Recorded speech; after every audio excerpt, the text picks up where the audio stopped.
Good morning, St. Martin's. Father Jeremy asked me to break open the word today, so I'm happy to do so. Let's take today's gospel from John. The crowd said to Jesus, "What sign can you do that we may see and believe in you? What can you do? Our ancestors ate manna in the desert. As it is written, he gave them bread from heaven to eat." So Jesus said to them, "Amen, amen, I say to you, it was not Moses who gave the bread from heaven. My Father gives you the true bread from heaven. For the bread of God is that which comes down from heaven and gives life to the world." So they said to Jesus, "Sir, give us this bread always." Jesus said to them, "I am the bread of life. Whoever comes to me will never hunger, and whoever believes in me will never thirst." The Gospel of the Lord. Last Friday, I had lunch with an old friend in a nearby park. Given the coronavirus, we ate outside and we sat on a bench. And as I went to sit down, I noticed a placard and the name of a young woman and whose name the bench had been dedicated. And she was a young woman who died tragically at a young age. And I recognized the name because I knew her. I knew her father more. And she died at about the age of 20. And I remembered seeing her years ago walking to the park smiling with her father, the joy of a young child.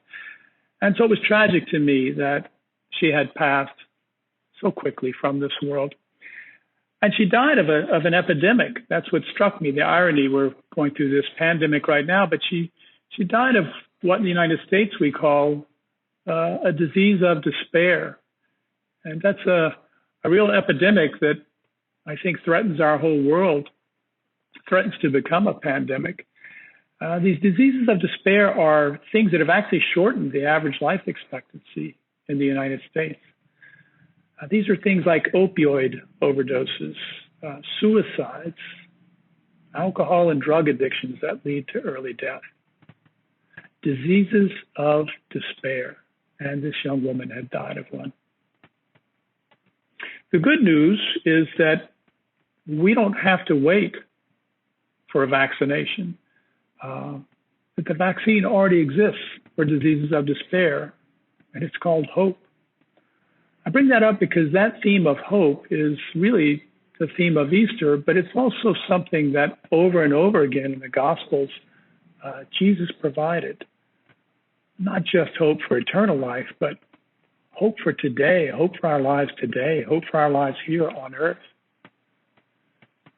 But it's important that we understand hope. It's not optimism. Optimism is the belief that the world will change for the better. But hope is the belief that together we can help change the world for the better. Yes, we need God's grace, but hope has to be active.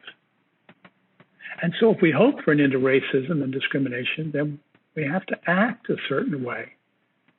If we hope for an end to domestic violence, we have to protect women. If we hope that our children receive a better education, then we have to support our teachers and create a learning environment at home. If we hope for a better prayer life, then we have to spend time praying, working on our faith. Thomas Aquinas tells us that he who has friends has many more reasons to hope.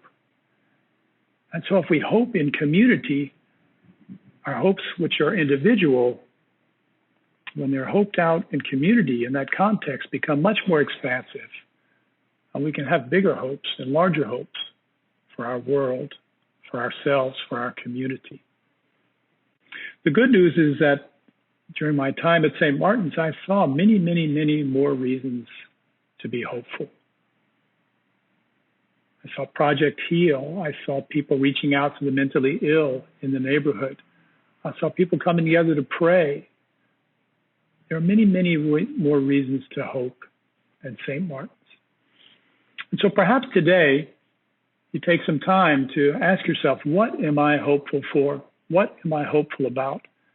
Or am I optimistic? Am I not really acting on that? What are you hopeful about?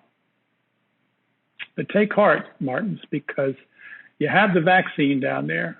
You're hopeful people. Keep hope alive. God bless.